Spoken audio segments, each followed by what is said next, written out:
نماز میں دل کیسے لگایا جائے؟ کیا آپ فرض نمازوں میں پابندی کرنا مشکل سمجھتے ہیں؟ کیا آپ نماز پڑھتے ہوئے دنیا میں کھو جاتے ہیں، یا آپ ایسا محسوس کرتے ہیں کہ جیسے آپ نمازوں سے اپنے رب کے ساتھ ویسے جڑ نہیں پا رہے جیسے جڑنا چاہیے؟ کیا آپ اپنی نماز سے مطمئن نہیں ہوتے؟ کیا آپ دوران نماز یہ بھول جاتے ہیں کہ آپ کس رکعت پر ہیں؟ پتہ ہے ایسا کب ہوتا ہے؟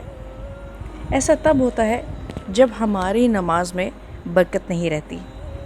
کسی بھی کام میں برکت کب پیدا ہوتی ہے؟ جب آپ اس کام کو ویسے ہی کرتے ہیں جیسے اسے کرنے کا حق ہے۔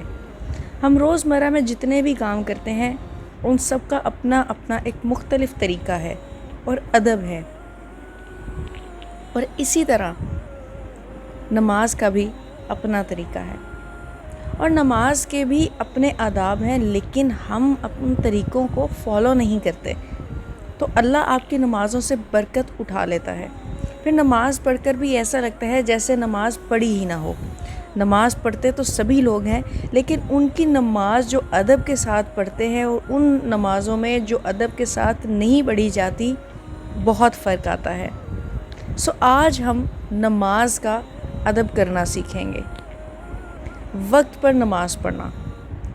آپ سب اسکول، کالج، یونیورسٹی تو جاتے ہوں گے، پھر سوچیں کہ ایسا کیا ہو سکتا ہے کہ آپ روز دیر سے کالج جائیں۔ جب کالج کا وقت نکل چکا ہو اور سارے طلبہ پڑھ کر واپس جا چکے ہوں، تو کیا فائنل پیپر میں آپ ان طلبہ جتنے مارکس لا سکتے ہیں؟ کبھی بھی نہیں۔ اور اسی طرح آپ کو پڑھائی میں بھی مزہ نہیں آئے گا، کیونکہ آخر میں آپ پر بہت زیادہ برڈن ہوگا۔ جب پیپر سر پر ہوں گے آپ کو آتا بھی کچھ نہیں ہوگا، پھر نہ تو آپ جلدی جلدی میں صحیح طریقے سے پڑھ سکیں گے اور نہ ہی آپ کے مارکس اچھے آئیں گے۔ پھر یہ شکوہ کرنا تو ٹھیک نہیں ہوگا کہ میرے سب سے کم مارکس کیوں آئے ہیں۔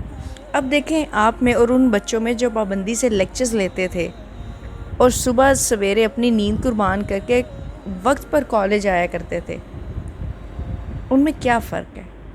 رویے کا فرق ہے، ایٹیٹیوڈ کا فرق ہے۔ ان کے رویے میں ایک ڈسپلن ہے، ادب ہے، جبکہ آپ کے رویے میں غیر سنجیدہ ہے اور بچکانہ ہے۔ تبھی تو وہ بچے آپ سے آگے نکل جاتے ہیں اور آپ وہیں کے وہیں کھڑے رہ جاتے ہیں۔ اور بالکل اسی طرح نماز تو سبھی پڑھتے ہیں، لیکن رویے میں فرق ہوتا ہے۔ کوئی اذان سنتے ہی سارے کام چھوڑ کر جائے نماز پر کھڑا ہو جاتا ہے، اور کوئی کام میں اتنا مگن رہتا ہے کہ اسے نماز یاد نہیں رہتی، کہ اسے نماز یا تو آخری وقت یاد آتی ہے یا وہ قضا پڑھ لیتا ہے۔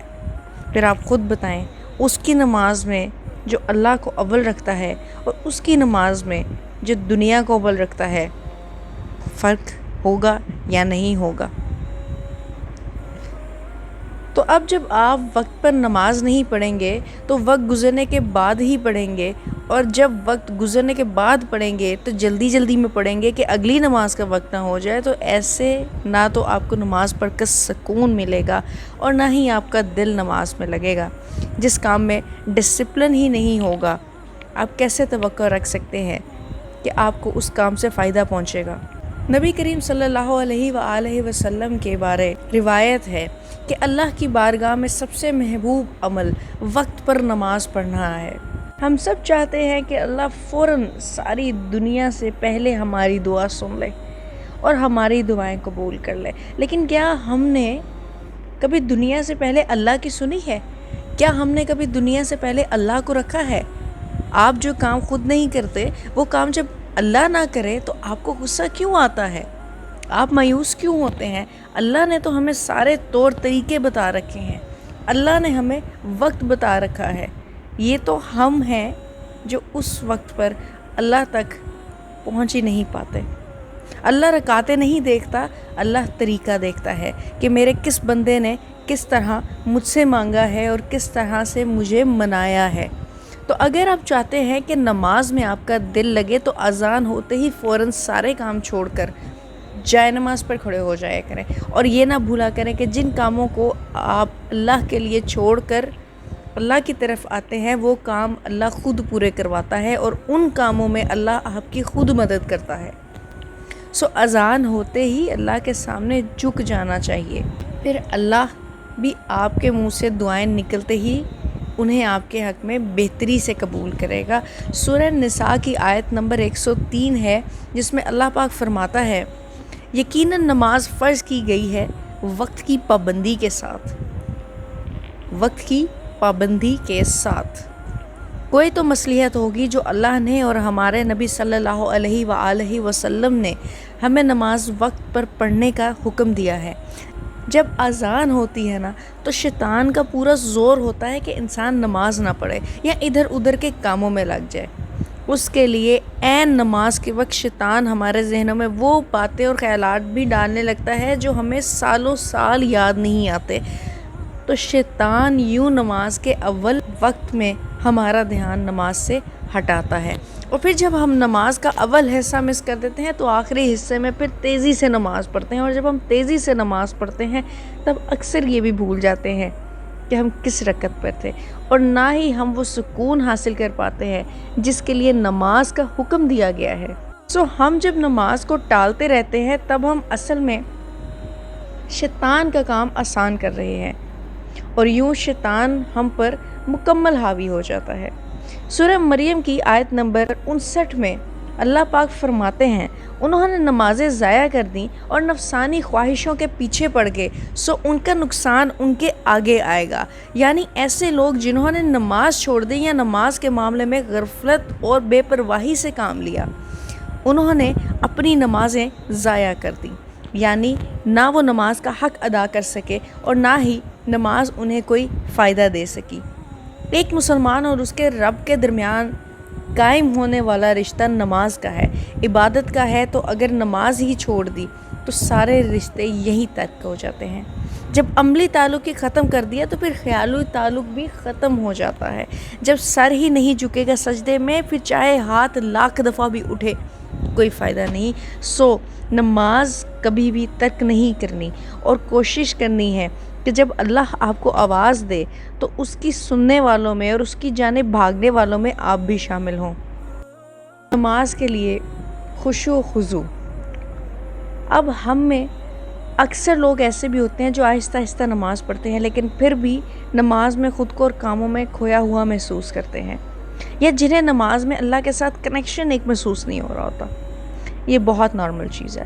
اس کا مطلب یہ نہیں ہے کہ اللہ کو ہماری نماز پسند نہیں ہے یا پھر ہمارا ایمان کمزور ہے۔ رکعات بھول جانا یا نماز میں دھیان کہیں اور لگ جانا، یہ سب صحابہ کرام رضی اللہ تعالیٰ عنہ کے ساتھ بھی ہوتا آیا ہے۔ تو آپ نے اس پر پریشان نہیں ہونا، کیونکہ نمازوں میں خشوع وقت کے ساتھ ساتھ پیدا ہوتا ہے۔ خشوع کہتے ہیں سکون کو، عاجزی کو۔ خشوع تب ہماری نماز میں پیدا ہوتا ہے جب ہم اپنی نمازوں کا احترام کرتے ہیں۔ اب میں آپ کو یہاں پہ کچھ پوائنٹس بتاؤں جو آپ کی مدد کر سکتے ہیں، جنہوں نے میری مدد کی تھی۔ وقت پر نماز پڑھنا تاکہ نماز ٹھہر کر اچھے طریقے سے پڑھی جا سکے۔ جلدی کی نماز میں خشوع قائم نہیں ہوتا۔ جو نماز آپ عربی زبان میں پڑھتے ہیں اس کا مطلب اردو میں بھی آپ کو پتہ ہونا چاہیے۔ آپ کو پورا قرآن اردو کے ساتھ یاد کرنا ضروری نہیں، لیکن جو آپ نماز میں پڑھتے ہیں وہ دعائیں اور سورتوں، ان کا ترجمہ آپ کو اردو میں پتہ ہونا ضروری ہے۔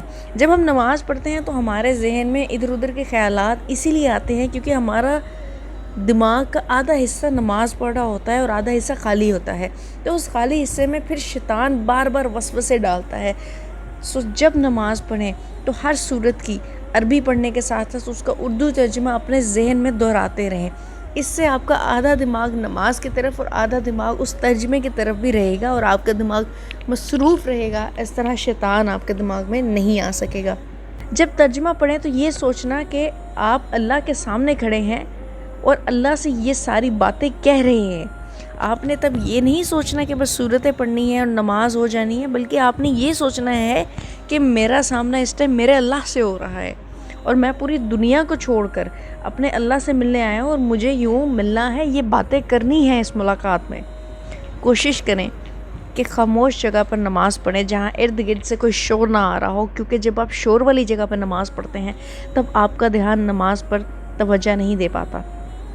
جیسے آپ کتاب پڑھ رہے ہوں، آپ پڑھائی کر رہے ہوں، تو آپ سے باتیں کر رہا ہو کوئی، تو آپ کبھی بھی کتاب نہیں پڑھ سکتے۔ بلکہ ایسے ہی نماز کا بھی یہ مسئلہ ہے پورا۔ اگر آپ کو نماز کے حوالے سے بھولنے کا زیادہ مسئلہ ہوتا ہے تو آپ تھوڑا اونچی آواز میں نماز پڑھ لیں، اتنا اونچی کے پاس بیٹھے تک آواز آئے، بس اتنا اونچی کہ آپ سن سکیں۔